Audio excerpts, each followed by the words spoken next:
Global Governance Futures is brought to you from the Global Governance Institute at University College London. This is a podcast about the challenges facing humanity and possible global responses.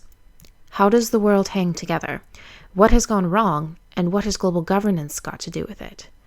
To learn more, please visit ucl.ac.uk/global-governance. If there's one word which sums up global politics today, it is perhaps crisis. But what do we mean by crisis? What purpose does the claim serve? I'm delighted to be joined in this episode by two of the finest minds thinking about such questions, Professor Craig Murphy and Dr. Jonathan Rowson. In an essay published in late 2023, Jonathan argues that all global problems are connected to a single source, a single metacrisis, if you will.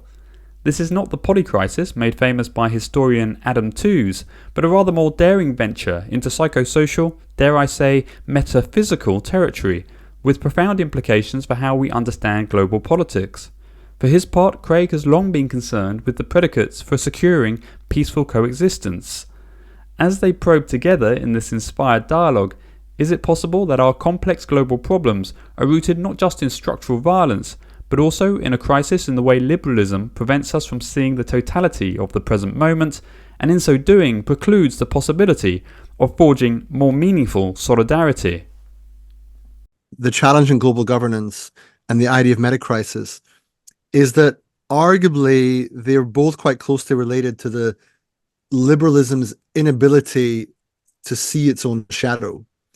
Somehow they're both about liberalism's lack of self-awareness, chronic lack of self-awareness even. This is Imperfect Utopias or Bust, Global Governance Futures. Craig Murphy is Professor Emeritus of Political Science at Wellesley College, and Dr. Jonathan Rowson is co-founder and chief executive of the organisation Perspectiva. We hosted this dialogue in June 2024. So it's wonderful to have you both here on the podcast. I think it's fair to say that serendipity brings us together. I recently hosted a panel debate on crisis in global governance with Craig and colleagues. And just before we convened for that panel, out of the blue, Craig wrote to me asking if I was familiar with your work, Jonathan, on the metacrisis.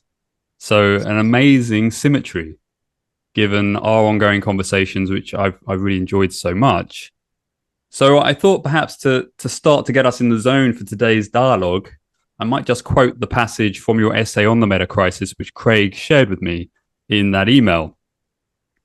So the quote is, "The implication of the metacrisis is not that we set down our political, economic, and technological tools, but it does mean that, quote, a new government is definitely not enough, and widely touted plans for, quote, a new economy or a new politics will not take root without arising alongside some kind of spiritual innovation to shift perception and understanding about the nature of the self and the meaning of life, often through art broadly conceived as work of a contemplative, creative, philosophical, and aesthetic in nature." So perhaps we'll just sit with that for just a second or two. I think, as this quote suggests, it's really a brilliant essay on the metacrisis. It opens up so many portals of inquiry and reflection into territory which you are unlikely to encounter in any international politics course. But it might be the case that any serious renovation or refoundation of global governance will not take root without arising alongside some kind of spiritual innovation. And I suppose this is the provocation. So, and we'll see where this dialogue goes today, but I'm absolutely thrilled to be hosting it.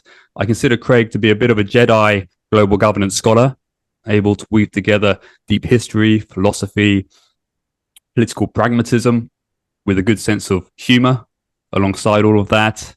While Jonathan, you're really doing some of the most exciting frontier thinking right now at this interface of systems, souls, and society, to paraphrase the work of your organization Perspectiva, while also being really committed to trying to get these ideas out there into the public zeitgeist. So we don't have an agenda per se, I'm excited to see where we land at the end of this conversation. Perhaps it would be useful to just define the metacrisis at the outset, which thankfully Jonathan has done recently in one pithy sentence.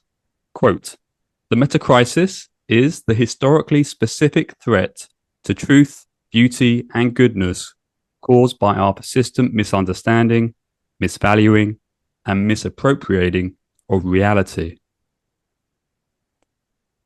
And on that note, I'll hand over to you both.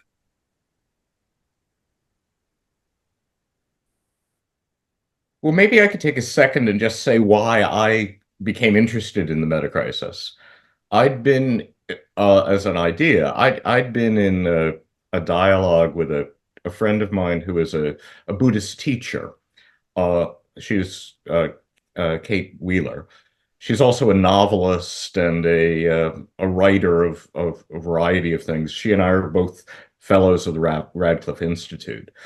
And we had been talking about all of the writing about the so-called polycrisis and sharing our different reasons for being dissatisfied with this way of thinking about things. I've been doing attempting to think through a whole set of problems from the standpoint of global governance theory, I guess one would say, that one could think of as global level political or social problems. So things that have to do with the particular the Earth as a whole level of analysis. And the idea that's been floating around in the last couple of years of there being multiple crises of different sorts that are intersecting and are terribly worse because they are all intersecting, etc. And therefore, it's a really big problem, and we really have to perhaps think of things differently, especially whatever my way of thinking of things differently is.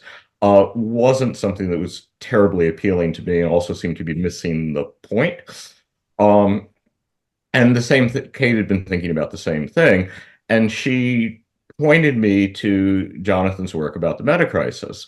And there were two parts of it that I thought were really sensible. One was, if there is something that links a whole set of global problems at the moment, it's not a question of intersection per se. It's probably because they're all connected to something that is actually deeper, right? And that's one of the things that you're doing with the idea of a metacrisis. It's saying, okay, there are a bunch of things that perhaps people who are sitting in public policy schools think of as problems that exist at somehow a global level, and they have a unified cause. The unified cause that you're emphasizing is one that I think both Kate and I were responding to as saying, "Oh yeah, that's certainly part of it. It might not be the whole thing, but it's certainly the case that this is a problem of our understanding and a way of being able to capture in our minds and deal with the world as a whole." I don't, even though Kate is a Buddhist teacher, a former Theravada nun, and someone whose work has been more in a Tibetan tradition recently, neither she nor I actually like to use words like spiritual or things that things that sound too woo-woo and airy-fairy, perhaps. But it turns out that in that realm in which I think almost all Buddhists would talk about the link between the things that are very, very difficult to talk about, as well as the ways in which we are capable of actually understanding or not understanding the world of which we are a part. So things that are psychological and have to do with not necessarily issues of metaphysics, but of the way in which we conceive of the world. That's where the problem lies. And it's a problem of one could think of it in terms of a problem of modernity. It's a problem of perhaps a specific set of things that come out of modernity. As I've talked with Tom, I mean, there are ways in which I think, you can sort of choose your starting point. Or you're going to start by saying it's kind of the Marxists got part of it right in terms of thinking of the Industrial Revolution as the real problem, and the inequality that caused? Or do you sort of think in terms of perhaps Gandhi, and the real problem is, yes, perhaps begin with the Industrial Revolution and a little bit before with colonialism, but it's about the framing that would allow people to think, wow, the very best thing we could possibly do is the kinds of things that we've done since the Industrial Revolution, to interact with nature in that particular way, and to interact with other human beings in a way that is exploitive and excludes, and that kind of forgets that we, all of us, even those who are very privileged, are part of this thing that is the earth and the living earth that we are part, and we're actually completely connected in some way that it's very hard for us to talk about, with those who are exploited and excluded, as much as we are to people like ourselves. This case, looking at this group here, or considering my friend Kate as well, who are for the most part not terribly exploited and excluded. Well, very glad to be here, and always delighted when, as everyone who writes anything knows, it's just lovely when something is noticed and appreciated. I suppose I could share where it came from in my world, and why why I felt it was worth the time. And it did take quite some time, a few months, to delve a bit more deeply into the very idea of crisis, first of all, what crisis does, how it's mobilized, what it signifies, how it operates. But then responding to world events, noticing that in the Financial Times and in Davos and in the sort of, let's say, technocratic elite circles, this term polycrisis was gaining currency and salience. And having mixed feelings about that. Sort of on the one hand, quite glad there was a more of a sort of macroscopic emphasis and a question of how problems related to each other and the need to think differently and, in some sense, bigger. That was welcome. But I also saw a risk of compounding existing problems with the same kind of thought that caused them. And in my sort of niche of the internet, there's been talk of metacrisis for quite a long time. It's sort of one of our main terms of art. And it has a history, this term. Not everyone uses it in quite the same way.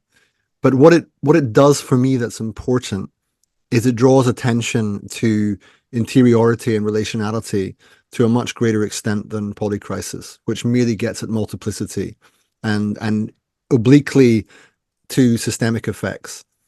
But what we're really lacking, and this is relevant to what Tom shared on the definition of the metacrisis, the next line of the definition, and in some ways the heart of it, is that the metacrisis is a multifaceted delusion.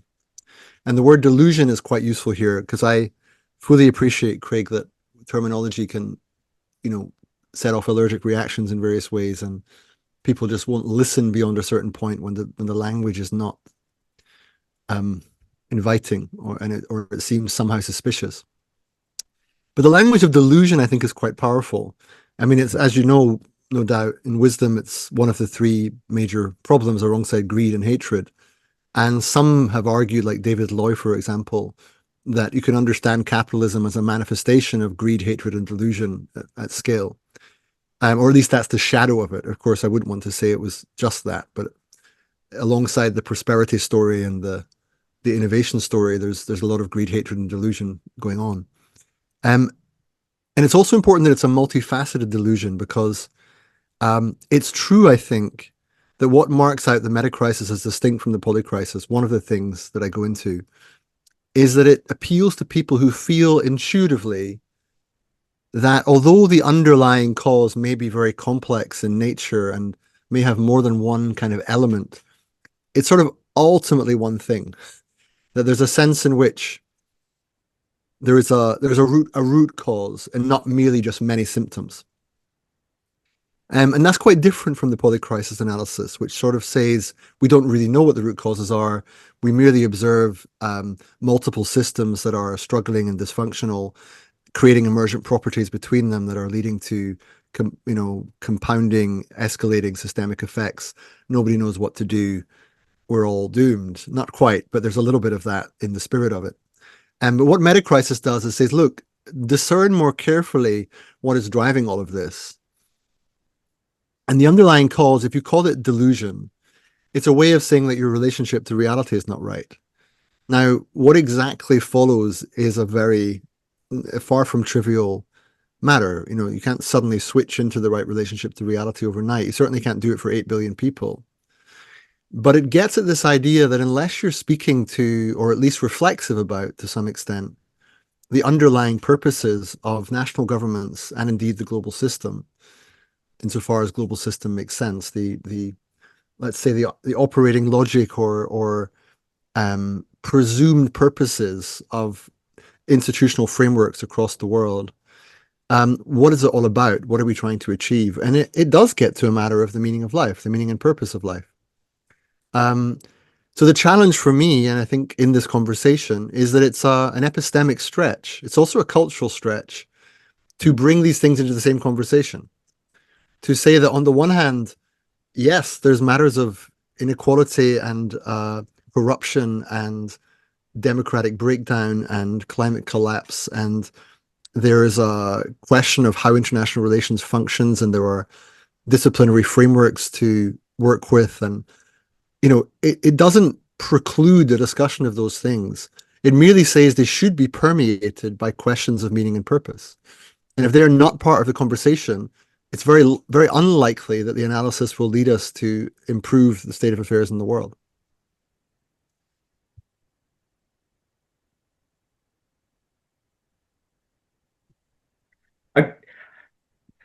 The last point that you're making, the simple version, which is if we don't think about the delusion that is there, we're not going to be able to deal with the sets of problems or issues. That's the place where I agree with you. That's the point where it's like, oh, right. Yes. Yeah, that's the point of connection. Yeah. And then so it's very, I'm kind of honored to be able to talk with you, because I think it's very powerful.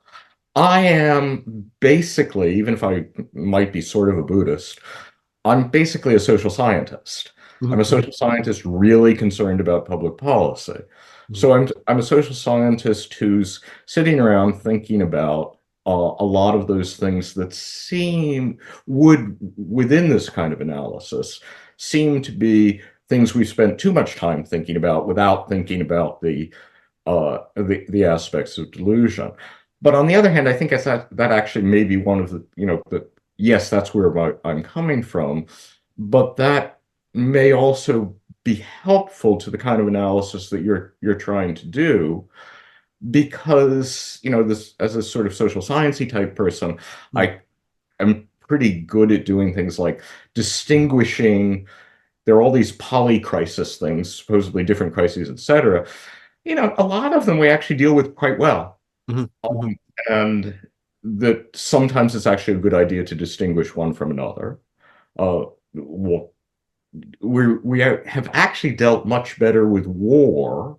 Mm-hmm. My students are always kind of surprised that the likelihood of dying in war is about 1/100th of what it was when I was born in the early 1950s. Right. Today, despite all the wars around it, and about 1/10th of what it was like when some of their parents were born, who are a little bit younger than I am these days. So we do that pretty well. And there are sets of institutions mm-hmm. that are actually why we do that pretty well. Yeah. I mean, UN peacekeeping, really boring, blah, blah, blah, blah, blah. But yes, that's absolutely central to that. Despite the fact that we have 2 famines starting right now in the world at the moment, we actually do that a lot better. We've really dealt with famine in a way over my lifetime. Right. That and there's sets of institutions that are associated with that, something called the World Food Program, blah, blah, blah. Mm-hmm. So it's important to be able to distinguish these things. And perhaps one of the problems of the sort of metacrisis is that because we don't kind of distinguish between the places where we're really screwing up right now, in the sense that the decisions, they really are in crisis. Climate change, thinking about the destruction of wildlife, et cetera, the rest of the living world, as the non-human parts of the living world. Those are things that really are critical. Those are things that decisions made within the next couple of decades will determine how things turn out in the very, very long term. That's crisis. And I think the kinds of issues are delusions are even more important, perhaps there, than they are in some of the other places, and that's perhaps why another reason why it's useful to use this kind of way of approaching the issues. Right. Well, it's like you say, it's very helpful to see how I forget the theorist now who speaks of conceptual practice, but the conceptual practice in certain fields is to use crisis or polycrisis, whereas metacrisis in most, let's say, legacy institutions would be a relatively unusual term to use. And what it brings to the conversation, and the reason for that is it makes people uncomfortable, and I think that's not a surprise. They see the word meta, it seems a bit fancy, a bit question begging, and it seems to implicate them in a way that poly doesn't, because it's about relationship. Meta is inherently a sort of relational and self-relational at that, intra in its sort of orientation.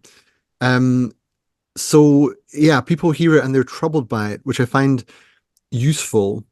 And what was good for me, Craig, was reading some of your papers about the challenge of global, as you call it, the crisis in global governance and the global governance crisis. That there's both a challenge of how do we actually manage these major global collective action challenges, and how do we think about the very process of what global governance means in the world as we find it now, given the critiques. And the reason I think it's useful to put these two things together, the challenge in global governance and the idea of metacrisis, is that arguably they're both quite closely related to the liberalism's inability to see its own shadow.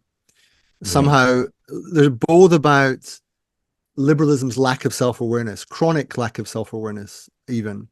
That the story that you tell, which I don't disagree with, and nor do I want to misrepresent what you said, but the idea that there is a progress narrative of internationalism, institution building, a kind of democratization, emancipation, fewer unnecessary deaths, and there's an empirical story to tell about progress that many people who believe in a broadly liberal story of progress, of increasing freedom, more or less sound governments, more or less functional market economies, they are unwilling to recognize that might be coextensive with many of the other things that have gone wrong: the ecological crisis, the mental health crisis, persistence of inequality, especially, arguably. And this is where people like, I don't know, Samuel Moyn, for example, speaks about human rights are not enough, partly because the desire to sort of mitigate the effects of the market through basic rights misses the point that the market somehow, when it's unconstrained, ultimately creates more problems than it's. And so this struggle with the shadow is the heart of the matter for why people are suspicious of global governance as an idea, because they can feel the unreflective liberalism within it. Right. And it's also why the metacrisis idea matters, because it helps to tease that out and force that conversation. Yeah, I agree with that. I mean, and it's sometimes I think it's almost bizarre in the academic world where I live, where the kinds of sort of fundamental critiques of liberalism, like Charles Mills's, for example, there seems to be very little place for them And it's like, wait a minute, guys. Mm.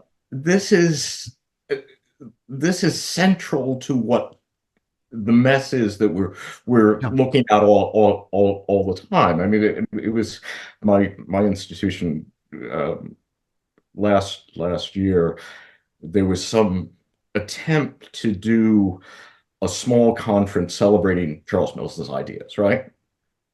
And somehow what happened between the original moment when someone in the Africana Studies department thought this up and what then appeared at the end, we were, by the end of it, it was Wellesley College. So by the end of it, we were celebrating Madeleine Albright and Hillary Clinton, our two of our great graduates, and their ideas about responsibility to protect. And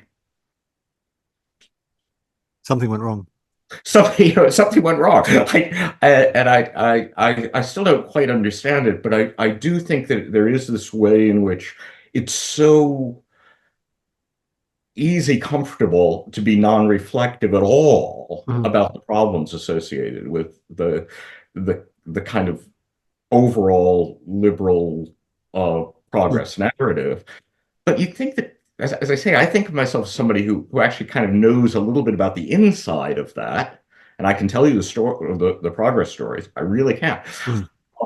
But it's bizarre to not be able to not see the inside. So there's a few things to say there. I mean, first of all,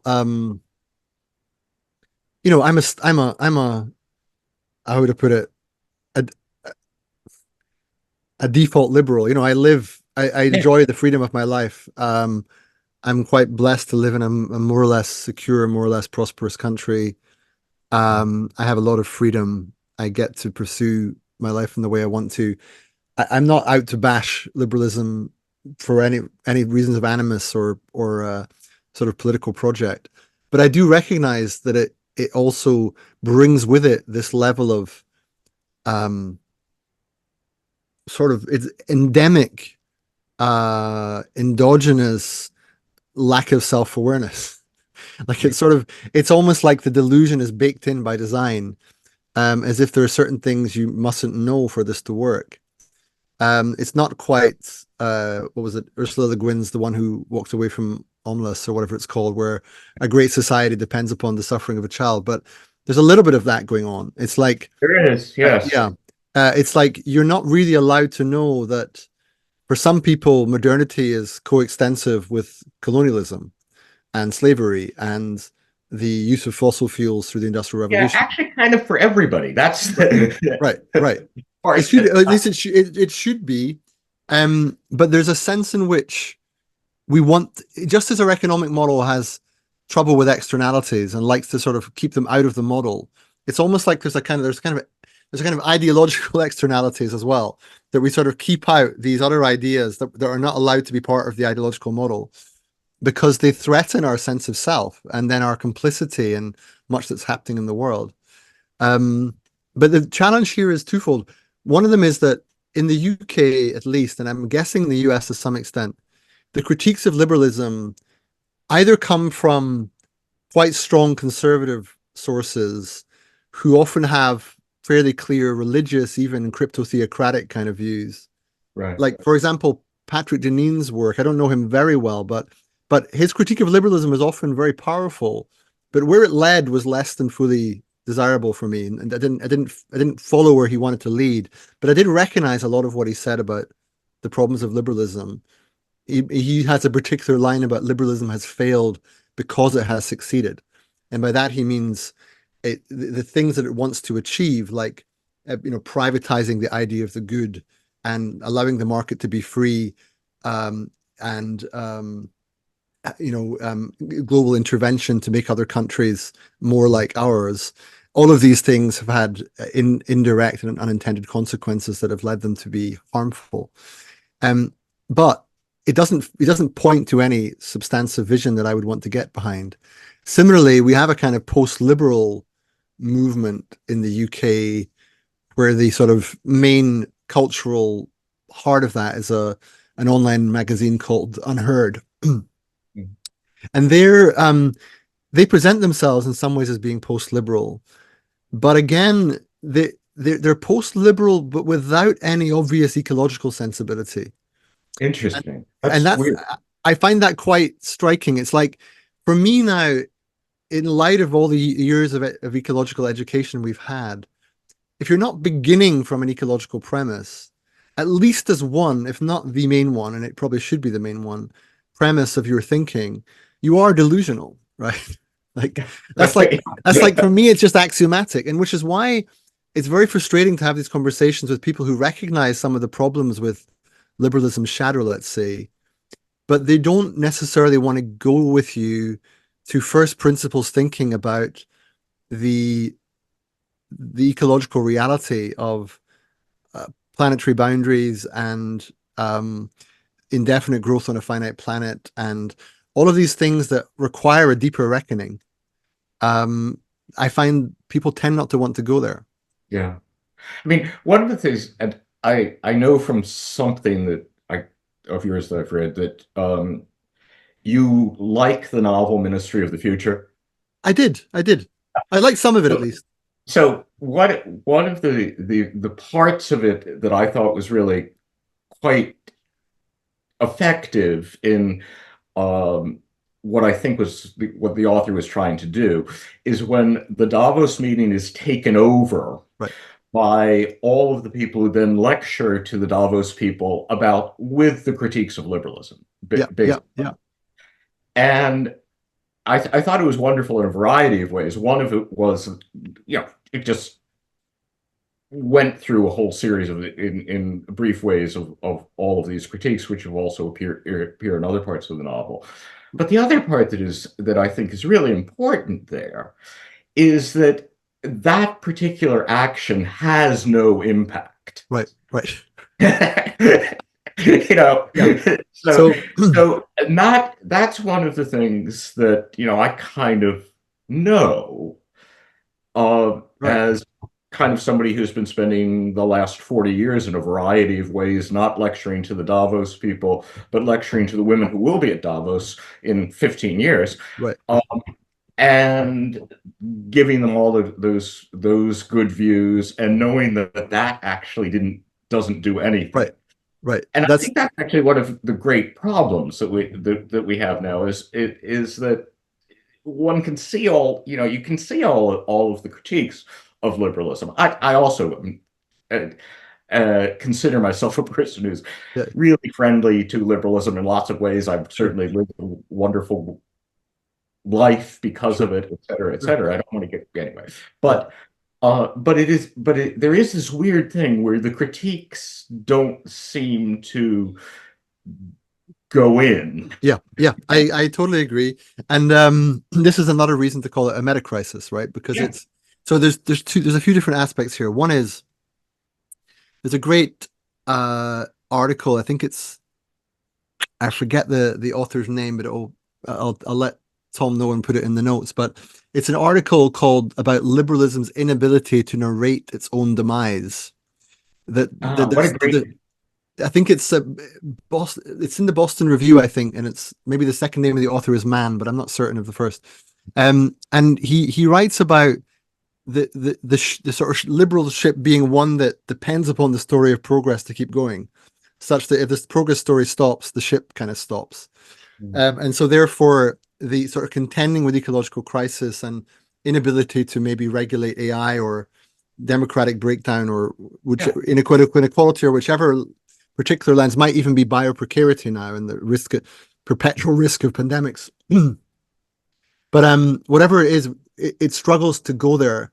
Now the thing is, there are theories about this kind of thing, right? But it tends to be in psychology and psychotherapy and analytical psychology and so on. And we know we have defenses, and this is sort of terrain where I'm not particularly expert, but there's also theorist called Robert Keegan based at Harvard. I studied with him for a year when I was there. He writes about immunity to change as a sort of core human competence, that actually we are very skilled at simultaneously stating a change aim while not acknowledging our competing commitments and our hidden assumptions that effectively create a lot of energy while not really changing anything. And in the context of Davos, the flip for that was with me is I was once asked, what would you say if you had a chance to to speak at Davos? What would your message be for them? And it took me a while to realize there was nothing I could say that would actually help. Because the problems are of a different order. They're more like something resembling conversion, or in more fancy terms, metanoia. You need a kind of shift of heart, mind, and soul before this kind of reckoning can come into the equation. And that's kind of elegant in its own way, but it's also quite troublesome if you're more pragmatic, as you seem to be, and I know I am. I'm not interested in the moral high ground or epistemic high ground in this context. I'm more interested in a kind of, okay, and so what do we do? These guys are kind of in charge. They're clearly deluded.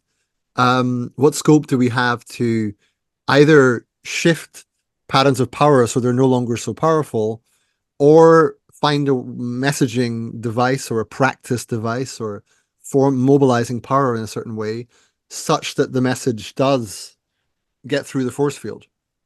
Yeah. There's one parallel while we're on this point, and it's from the film, and this is lowering the tone of the conversation, but in a good way, from the film Independence Day. Maybe you remember some 15 years ago about aliens invading the planet. 1 second. So in the film, they're struggling to really make any impact on this massive armada of alien spacecraft. Right. And the character, played by famous guy in The Fly, what's his name again? Jeff Goldblum. Yeah, right. Suddenly has this idea from his father-in-law that what he needs is to give them a virus. But the reason it matters is that they actually have one of these spacecrafts, and he invites in the president and all the sort of senior leaders, and he points to the spacecraft and says, okay, he gets one of the soldiers, can you please shoot it? He checks with the president, yes, go ahead, shoot it. So he shoots the alien spacecraft, and the force field appears, and boom, the bullet just bounces off it. And then he does what he has to do on the computer, and he gives it the virus. And then he asks him to shoot again, and then it gets through, and it hits the can that he wants to hit, that signifies that you can actually get through this thing. Now, the reason this is a powerful metaphor is that this is kind of the situation we have. It's as if there is this very elaborate, sophisticated force field, and it's something like ideology. You can also use the language of social imaginary, or you could even call it metaphysics, but it's certainly at quite a high level. There is a way in which the mind is constrained, and the notion of permissible conversation is sort of mobilized so that some things are allowed and some things are not. Some things are relevant and some things are not. And that's the target. That's the active ingredient we have to actually work on building. I think the pragmatic work is, how do you do that? Right. And this is where Perspectiva's work, although it is not understood by everybody, that's kind of what we're working on. It's about, how do you overcome immunity to change at scale when the world is imperiled and we urgently need a different way of governing the planet. Right. So there was an answer to that kind of question that was somewhat commonplace in kind of the original social science peace studies field. Right. The field this kind of was created immediately after for the most part, immediately after the Second World War, and gained power in different ways through the 1970s. Mm. And the argument sort of went like this, that those who are not deluded, which often meant people who are the least advantaged within various situations, because the least advantaged, you can be Du Bois or Hegel, it doesn't matter, actually know more about have a better ability to see what's going on. Anyway, folks who know that need to spend a lot of time coming together and gaining solidarity, Mhm. to be in such a position that they can confront the powerful and be treated in that moment of confrontation, at least, as truly human and equal, and therefore that their weird ideas might also be something that has to be listened to. And then there's a process of, what should happen at that moment is some kind of process of, and then people would give it different names, and all of these different names got in the way, usually a process of negotiation, Mhm. or a process of bargaining, or a Mhm. process of confrontation, but Right. meaning intellectual confrontation, not Right. more Right. than anything else, or learning, which was the best of Right. the kinds of words that were applied to that. Right. And in that process, which would then have to take a particular form, becomes the way in which you kind of get over. That's when the virus goes in, and Right. you're actually Right. able to penetrate. Right. I still don't, those were ideas that I learned as an undergraduate in graduate school. I still think, as a social scientist, that's as far as we've gotten. Right. But a lot of people don't even understand that kind of process. Right. So Right. so when I look at what you're trying to do sorry, I can't pronounce it It's okay. properly. Yes, well, I see that that's sort of what I think you're trying to do. It's part of it. I mean, Yeah. so you mentioned in your work, well, there's a few things going on here for me. I want to get to complex solidarity, which is a term that I learned through you, because I think some of that explains part of what we're up to in our experimental practices. Yeah. But before I get to that, I just wanted to say that on the issue of sort of stuckness and why we struggle to sort of change fundamentally at the level of elite governance, and also by extension at the level of culture, because a lot of culture is really just a kind of gossip, keeping things going as they are. A lot of news is a kind of gossip, doing the same thing. The harder conversations that are to do with shifting of mindsets, shifting of priorities, actually changing the underlying, not just change, which is built into the existing structure as an operative notion, but something more like what Václavic would call second order change, where you change the way things change. And to get to that point, you need a different kind of conversation, a different kind of arena for that conversation. And that's what you're meant to have maybe in deliberative democracy or in citizens' assemblies, which I think are growing in their popularity, and there's therefore some kind of hope there.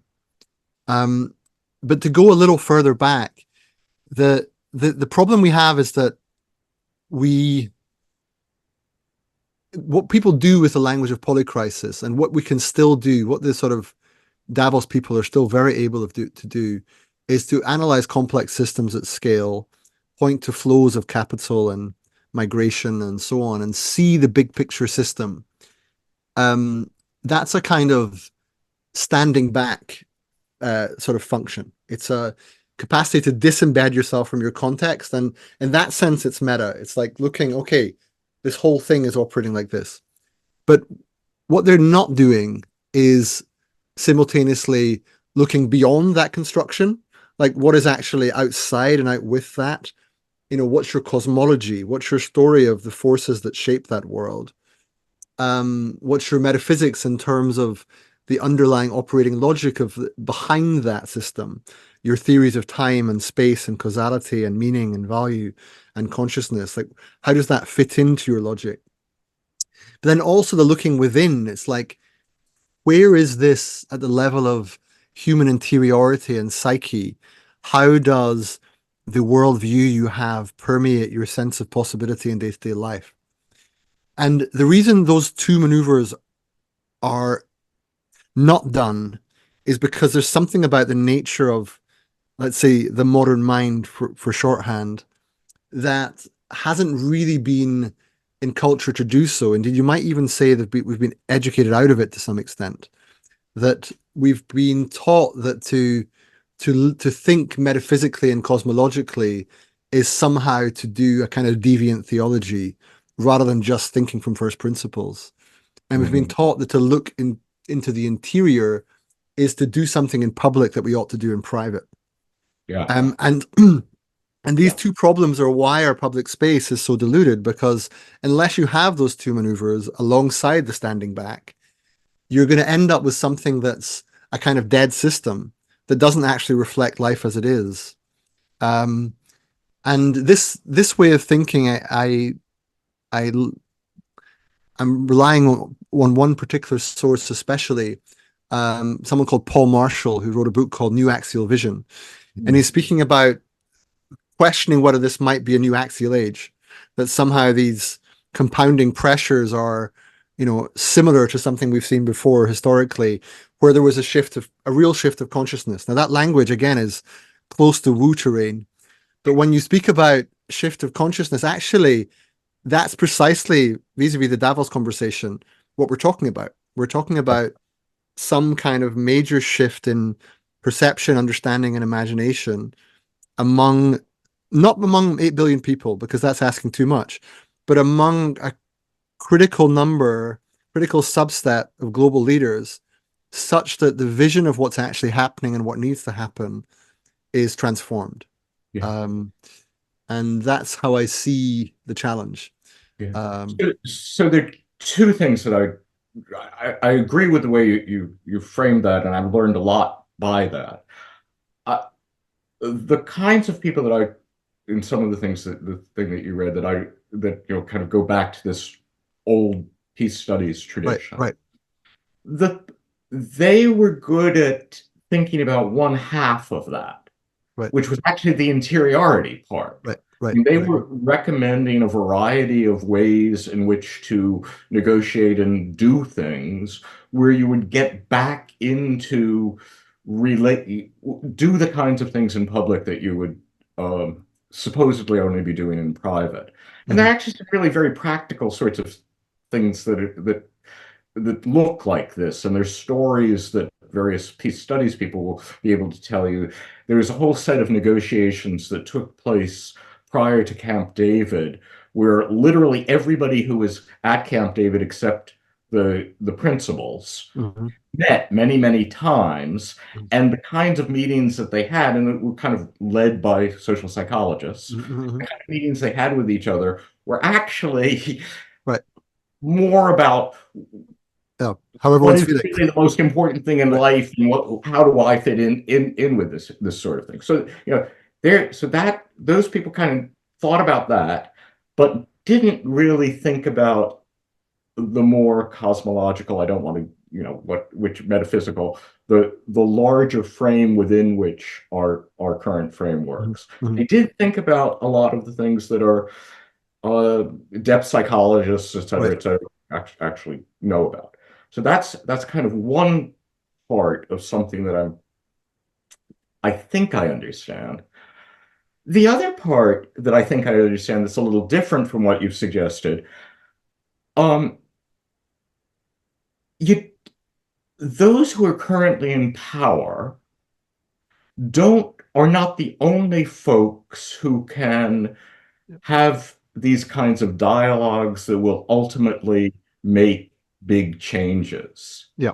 One of the things that I know from, Tom says, I've spent a lot of time looking very closely at the development of so-called international institutions, both public and private.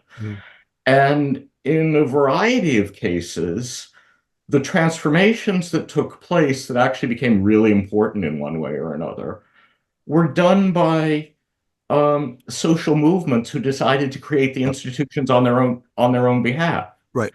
I mean, there's the story of the decrease of war is really a story that starts with people working on the Red Cross. Yeah. It's folks who are working in wars, trying to heal bodies. Yeah.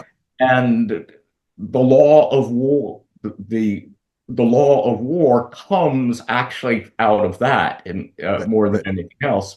And one of the things my wife and colleague Joanne Yates and I, the last sort of big book we did was something called Engineering Rules, Right. which is about the history of standard setting, the kind of standards that engineers create, which we have probably 10,000 of them are operating in, just to make this conversation possible. Engineering standards organizations were created by engineers because they were going to save the world. It's not public. It's not part of government. Mm-hmm. It does something that is very important in terms of governance. It does something that's very important in terms of the bizarre things that have been done with liberal capitalism. The more important than the general agreement on tariffs and trade in the WTO in giving us the contemporary system of global manufacturing are the standards for containers. Mm-hmm.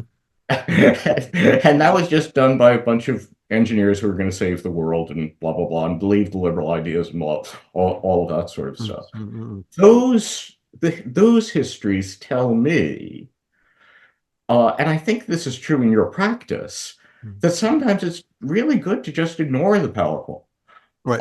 Right. the currently powerful, and create other things.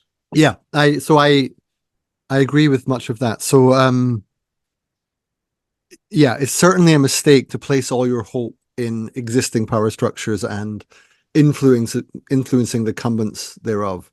And I think it's also true that, well, we can learn from countries under occupation of foreign forces who create kind of parallel power structures that exist within their existing domination. So they can't pretend to completely escape one, but they live as much as they can in the other.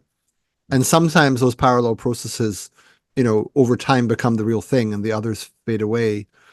So my sort of coming back to peace, because I'm so glad you emphasized that, because one of the other ways of thinking about the metacrisis is that, and this is, I first came across this through Daniel Schmachtenberger, although I'm not sure if he got it somewhere else or not, but he speaks about the need for a third attractor, as he puts it, and it's a simple way of saying.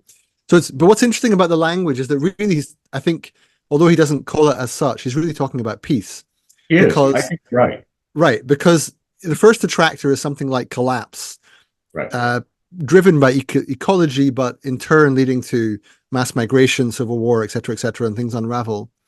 And then as a sort of attempt to prevent that or delay it, you get appeals to authoritarian governance, people trying to restore order, protecting one unit of the world against another, until what authoritarian governments do, they work by us and them politics, and they create enemies, and sooner or later that leads to war too.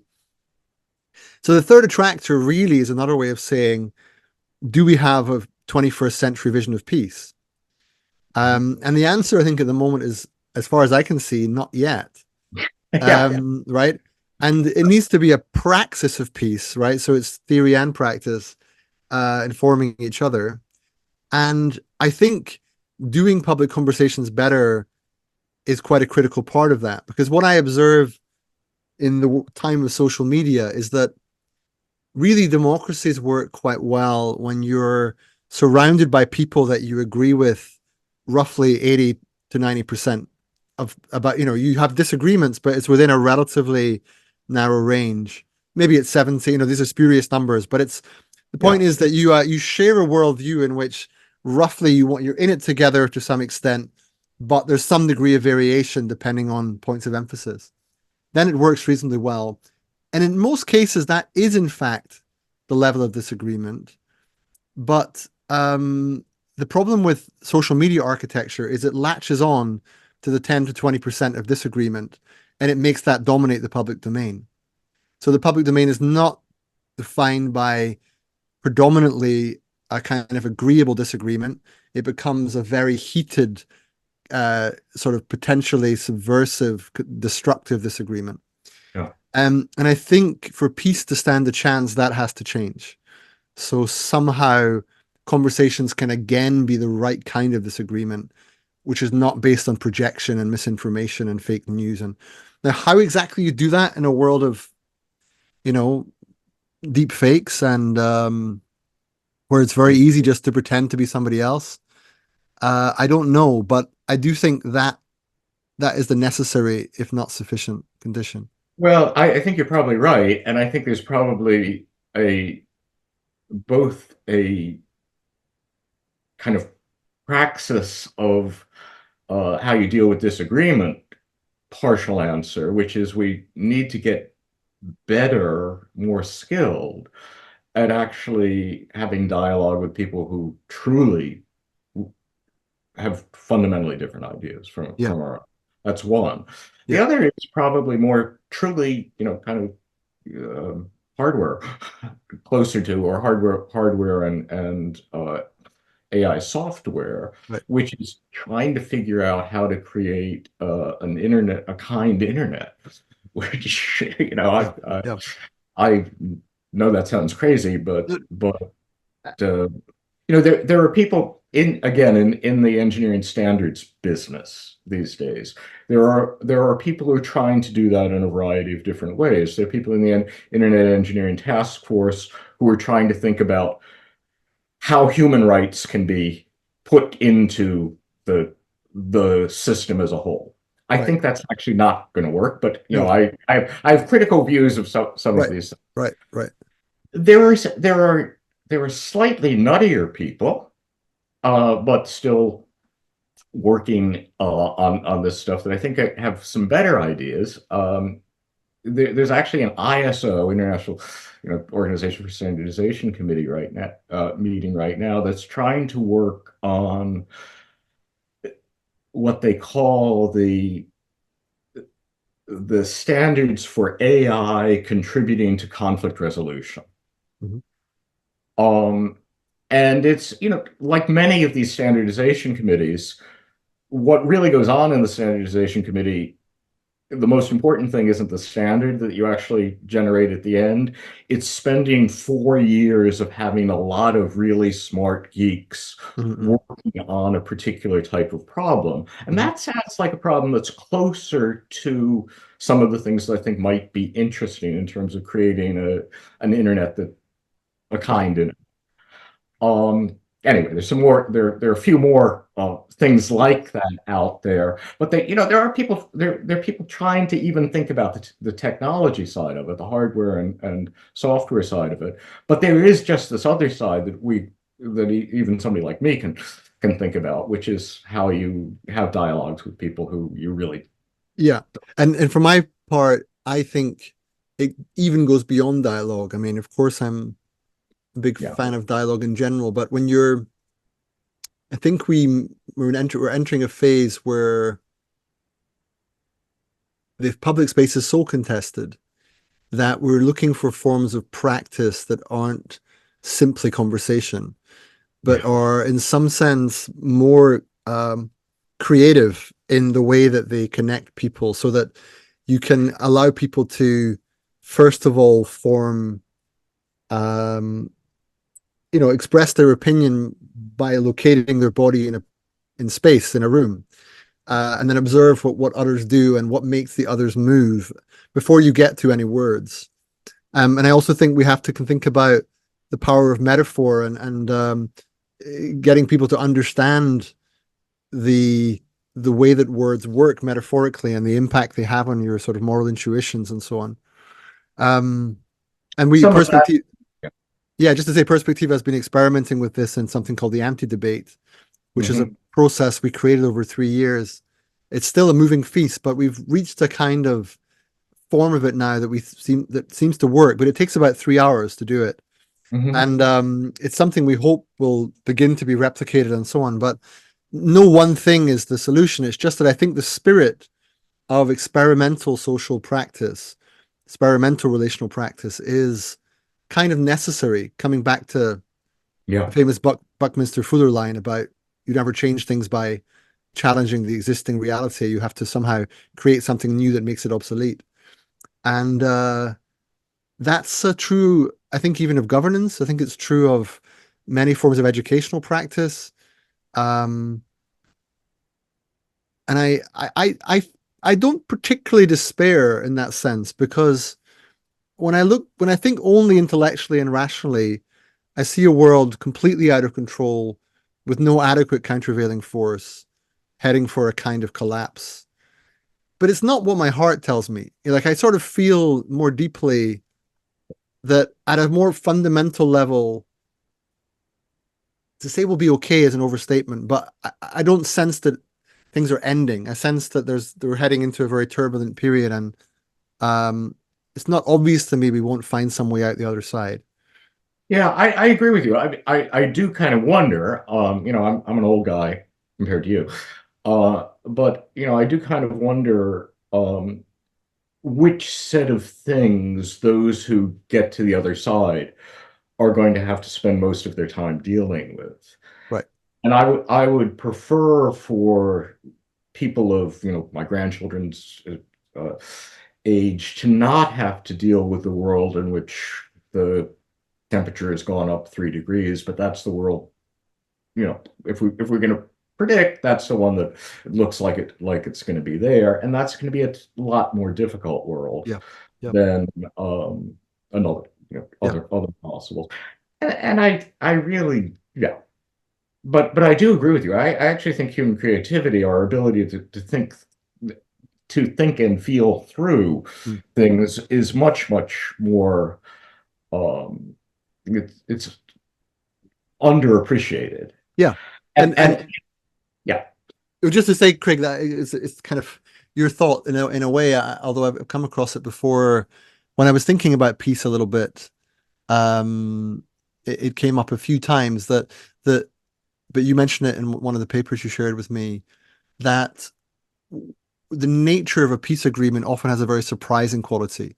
That Yeah, it's sort of I mean, I think that's the essay I wrote. That's every just piece is fundamentally new. Yeah, yeah, and interestingly, when you say fundamentally new, I mean, it's a philosophically quite rich notion there, because and it speaks to the need for practice.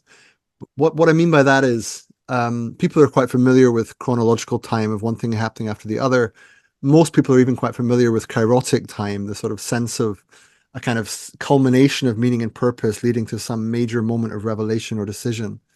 But there's also this notion of kainotic time, or kainos, which Donna Haraway introduces, and yes, it's quite a yes. powerful notion just in terms of Yeah, like the freshness of the moment, the yeah. the potential that lies in wait in any given moment to be radically new from what was there before. And I think this is something we don't hear enough about. And I think we can also experience it. For example, I have a sort of colleague and friend, Pippa Evans, who is an improviser. A lot of her work is just doing workshops with people, getting them to improvise situations, sometimes improvising whole songs out of a few stray ingredients. And when you engage in that, or even when you watch it, this sense of sort of revelation of, my God, where did that come from, is very strong. The only challenge we have, so I don't doubt that it's there latently for the quality and sensibility lies in wait for us to actually adequately contend with our challenges. The key question for you, and to some extent me as well, is, what can you make any sense of that institutionally? Can you make any sense of that in terms of a planetary governance framework? I hope so, but I don't know how it looks. Yeah, I don't know either. I mean, I do have, I have a bunch of, you know, call them intuitions, things Right. things that are based on my great long 40 odd years of research and that sort of stuff.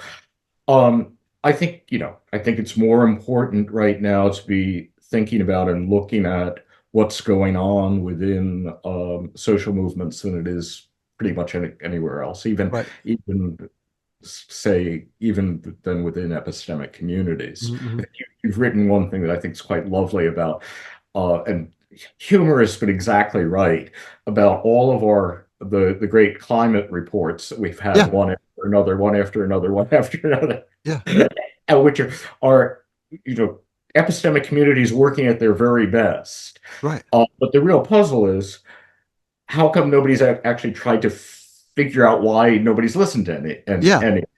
Yeah. And there are people out there who actually care about that sort of stuff, but they're in social movements and they're trying to push, and they're not the epistemic communities. So the first thing is social movements, but that's Right. probably But where the so interesting is going But on. Craig, like, even that's an interesting example, right? Because the simple idea, for those who haven't heard it before, is every 2 years or so, there's a major intergovernmental report with the best scientists that we know. And over the years, And they really are. They really are, and they're working with good faith, with and they're collaborating excellently. They're not overclaiming. They're trying to be measured. They're trying to take the balance of probability. And every few years, the tone gets a little bit more shrill, a little bit more alarmist, and rightly so, because the situation is really alarming.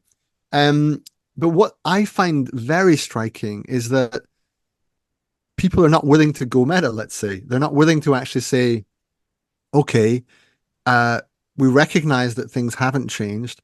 Where is the report on why it hasn't changed, right? Or why, rather, more precisely, where is the report that conveys why the findings of the previous report were effectively ignored? Because that report is the one we really need, right? But that report is the one that contends with societal paradigmatic immunity to change. That's the one that gets into the weeds of what's stopping us from making fundamental changes to how we live. And there are many levels to that: psychological, spiritual, economic, political, and so on. Now, that's really interesting intellectual work to do. And I don't know, it needs to be funded, and I'd love to lead it, but it just hasn't happened yet. It's like no one seems to think it's valid work. Well, that's why I say the social movements are more important at this point, because who would think that would be a worthwhile thing to do? At least done in a way that could be done seriously. And it would be social movement organizations that are saying, hey, this is really a puzzle. I mean, I'm first time I'm inclined to disagree in a good way. So here's why it depends a little bit what you mean by social movements. And I recognize it's a broad canvas term, but the reason I hesitate just a little bit to agree is that my experience of most social movements that I know, and I know there's social movements across the political spectrum, but they tend to veer towards the civil society, broadly progressive way of viewing the world. They tend to have real problems with interiority. They actually really struggle with the language of soul and purpose and meaning, and they're very good at language of power and critique, and very good at the language of, they can now speak in terms of well-being economy, and they can speak in terms of a fuller life for everyone. But get them to reflect on psyche or neurosis or delusion, and that language doesn't really connect at all. And that's why I think that it's not quite so easy as saying social movements will fund it, because what you actually need are people who recognize delusion being a sort of collective societal feature and not just an individual or psychiatric kind of feature. Well, I think so. I think the thing that there actually was a social movement that I had in mind, right. A particular historical thing, which is thinking about the transformation in the Black churches in the United States basically mostly in the 1950s, but into the 1960s, which was part of what was central to the way the civil rights movement actually became effective. Now, there was a lot of interiority in that. Right. And there's so yes, I guess the social movement and the Red Cross movement, there's also a story that bizarrely is quite similar. Right. So yeah, okay. A particular type. I haven't tried massively hard, but when I raise this issue, I get a lot of, in general with my work, the experiences of getting a lot of nods and agreement, followed by a kind of quizzical, but you can't really do anything about that, can you? But I'm like, well, look, you kind of have to try, like that's where the argument leads. And even if it's to a difficult place. I mean, you mentioned the intuitions you developed over your life experience and work experience. I've got to a point of distillation now where, and it is a simplification, but I find it quite useful as a heuristic to say when people ask me, what do you think has to happen? And I'm saying this, with a very strong sense of the world being in a kind of peril, risk of, existential and catastrophic risks being quite significant, the chance of nuclear war, like you say, 3 degrees, quite likely, even more possibly, all of that. And people say, what needs to happen? Now, I have no idea how it happens, but my sort of minimal viable product for the future is that 3 things have to happen. And I call them the flip, the formation, and the fun. Now, the flip is roughly what we spoke about earlier. It's overcoming delusion. It's a better relationship to reality. Now, that might mean a different theory of consciousness. It might mean a more direct perception of value. It might be a new metaphysics, but it could even just be, for those who don't want to go that sort of high, it can just be a shift in the paradigm or a big cultural change, let's say. The formation is something about the need to epistemically and culturally grow into the challenges of our time. And it's broadly a massive investment in education across the world.